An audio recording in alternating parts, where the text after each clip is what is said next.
ঘন্টাটা ওখানে দাঁড়ায় রয়েছে, ঠিক আছে? আজকে প্রাঙ্ক করাই যায়, ঠিক আছে? প্রথমে তুই যে চর মারবি, ঠিক আছে?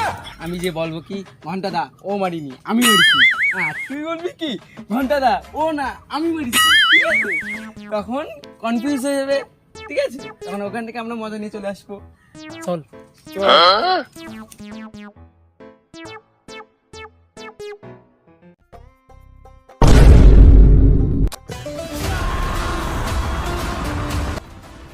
এই কে মেরেছিস? এই কে ধাক্কা মেরেছিস বল? ঘন্টাটা আমি মেরেছি। কি করবা বলো বলো, কি করবা? এই নানটা বল। হ্যাঁ ঘন্টাদা ও মেরেছে।